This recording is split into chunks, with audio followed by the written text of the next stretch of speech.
Bonjour, j'espère que vous allez bien.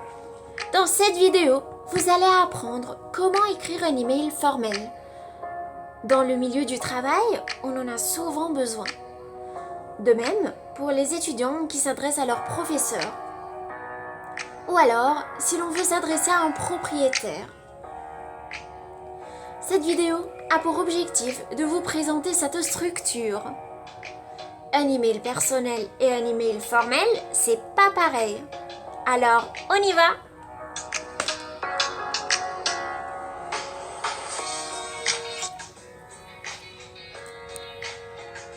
Il faut surtout tenir compte des 5 éléments essentiels pour écrire un courriel. D'abord, l'objet, après la formule d'appel, ou en d'autres termes, la formule d'adresse à votre destinataire. Puis, vous devez écrire votre message.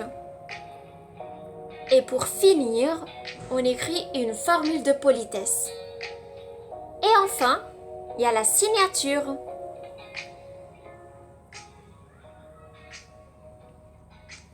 Commençons par l'objet.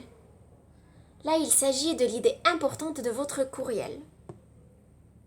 Ça doit être, en fait, le résumé de ce que vous allez écrire. L'objet doit être court, clair, pertinent, précis et sans article. Alors, normalement, quand on écrit un courriel, c'est pour faire une demande, faire une candidature ou encore faire une réclamation. Alors, il faut préciser ce que vous voulez, pourquoi vous écrivez cet email. Après, vous ajoutez le mot concernant et le sujet.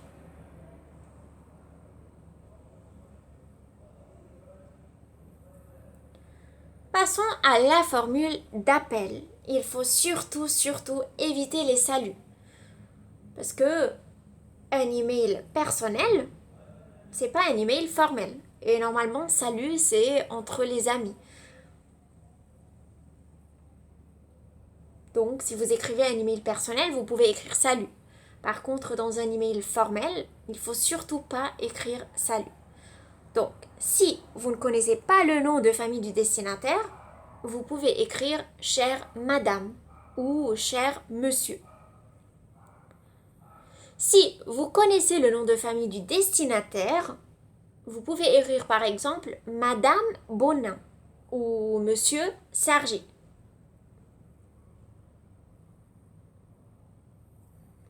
Maintenant, si vous ne savez pas si c'est une femme ou un homme, vous pouvez écrire les deux, madame, monsieur.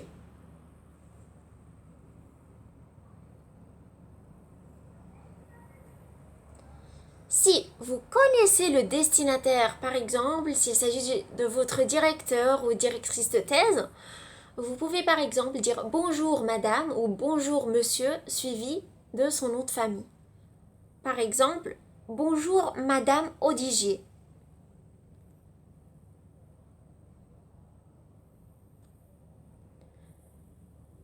Concernant le message, il faut écrire en paragraphes. Si vous voulez écrire plusieurs paragraphes, donc il faut les montrer clairement. Il faut aussi utiliser un registre de langue soutenu. Alors, il ne faut pas utiliser le tu, surtout pas. Il faut plutôt, vous voyez la personne à laquelle vous vous adressez. Et utilisez aussi le conditionnel présent parce qu'il marque la politesse. Après, si votre message est formé de plusieurs paragraphes, il faut surtout utiliser des connecteurs logiques, donc des mots de liaison entre les paragraphes. Pour finir votre message, il faut écrire une formule de politesse. Donc, si vous connaissez la personne, vous pouvez écrire cordialement ou bien à vous.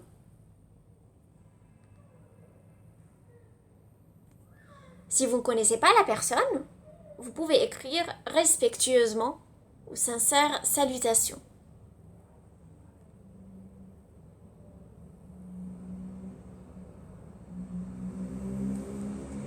Et enfin, la signature. Donc, vous devez écrire votre prénom suivi de votre nom de famille. Après, vous passez à la ligne où vous écrivez votre courriel. Et enfin, votre numéro de téléphone.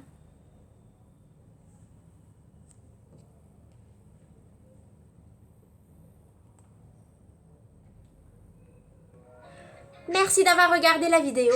Si ça vous a plu, n'oubliez pas de la liker et de vous abonner à la chaîne. Salut!